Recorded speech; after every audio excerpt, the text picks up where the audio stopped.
Love Rachel Maddow. Oh my god. Yesterday, Hillary Clinton fucking eviscerated Donald Trump like a bitch and made him see fear. The first time, and his response was, shit, this is the first time I've ever seen fear in Donald Trump's eyes. She knocked the fuck out of Trump, and he started rambling incoherently like a retard, Hollytard god. He didn't know what to do. She fucking eviscerated him. And Rachel Maddow, love Rachel Maddow, she fucking exposes how Hillary Clinton made Donald Trump lie. I mean, he made him die on his own sword. Use his own words against him. He could say all that bullshit about that Hillary Clinton lies. She didn't lie about shit. Everything she said about Hillary Clinton, everything Hillary Clinton said about Donald Trump is documented in video and words. So Rachel Maddow exposed this fucking hack.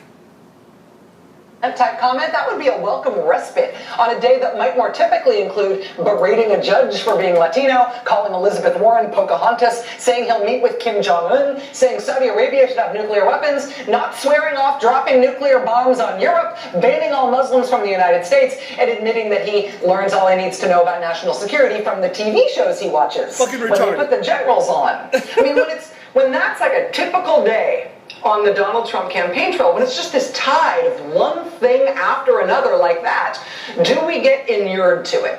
There's starting to be some media sort of soul-searching about that. I think there's political consternation over that. When you're that ridiculous that frequently, like an IMDb do people troll stop being shocked? Do we get inured? Yeah. Does nothing seem too shocking? Does nothing seem too idiotic or dangerous or blatantly racist anymore? How do you make a candidate answer for those things he throws out there when he throws so much out there? How do you make it sink in for voters that he really truly has proposed all of this stuff? He's an idiot.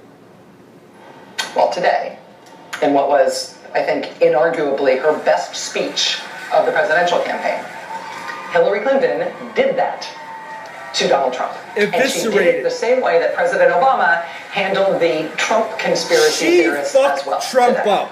By letting his own words speak for himself, just putting them out there, unembellished, unedited, and letting people laugh at them. Like IMDb trolls. He says he doesn't have to listen to our generals or admirals, our ambassadors and other high officials, because he has, quote, a very good brain. He also said, I know more about ISIS than the generals do. Believe me. Nope. You know what? I don't believe him.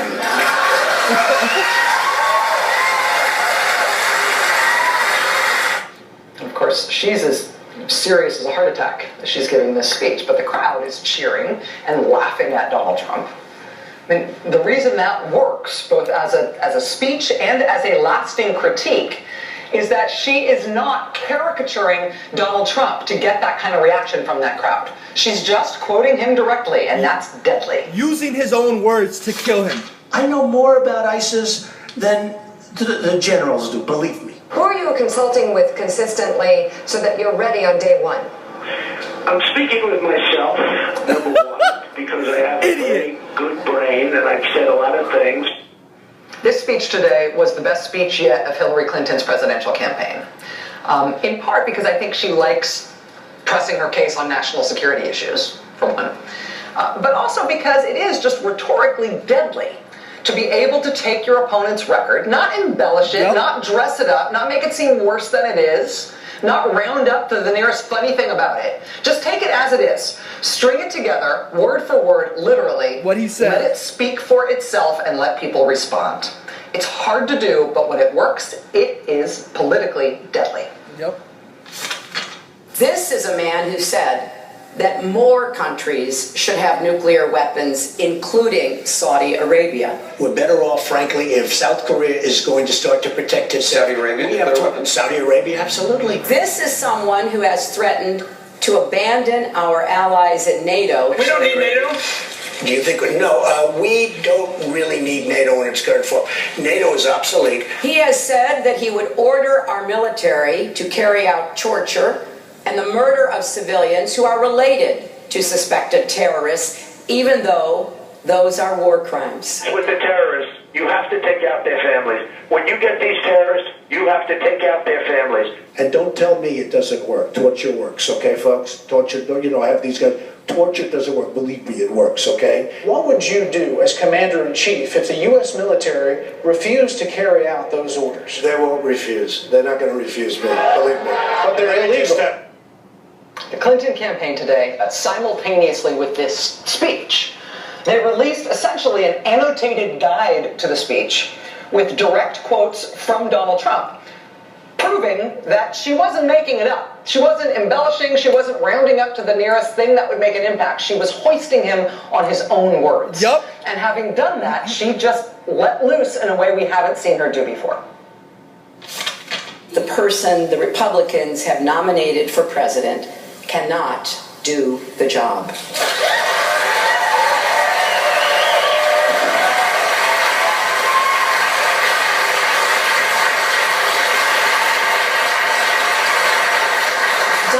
Trump's ideas aren't just different, they are dangerously incoherent. Like Holly Tarts. They're not even really ideas, just a series of bizarre rants, personal feuds, and outright lies.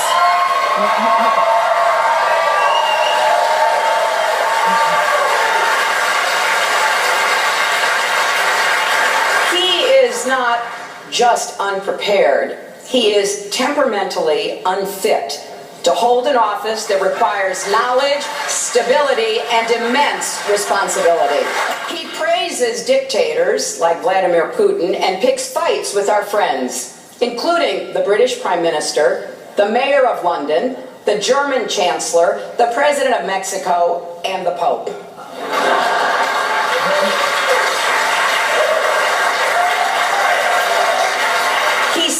He has foreign policy experience because he ran the Miss Universe pageant in Russia.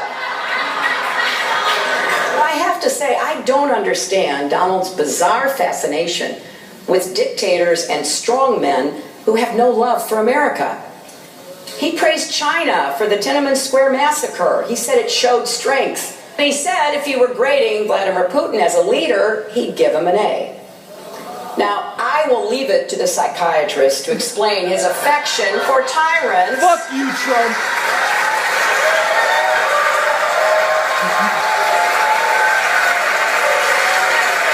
I just wonder how anyone could be so wrong about who America's real friends are. Because it matters. If you don't know exactly who you're dealing with, men like Putin will eat your lunch. It really matters that Donald Trump says things that go against our deepest held values. It matters when he says he'll order our military to murder the families of suspected terrorists. During the raid to kill bin Laden, when every second counted, our SEALs took the time to move the women and children in the compound to safety. Donald Trump may not get it, but that's what honor looks like. I remember being in the Situation Room with President Obama debating the potential bin Laden operation. The president's advisors were divided. The intelligence was compelling but far from definitive, and the risks of failure were daunting.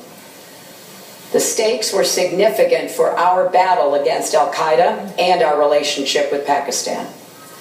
Most of all, the lives of those brave SEALs and helicopter pilots hung in the balance.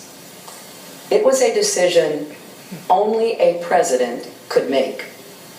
And when he did, it was as crisp and courageous a display of leadership as I've ever seen.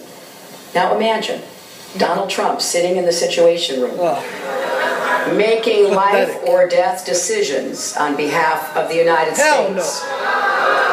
Imagine him deciding whether to send your spouses or children into battle. Imagine if he had not just his Twitter account at his disposal when he's angry, but America's entire arsenal. Do we want him making those calls? Someone thin-skinned and quick to anger who lashes out at the smallest criticism. Do we want his finger anywhere near the button? Hell no. There's no risk of people losing their lives if you blow up a golf course deal.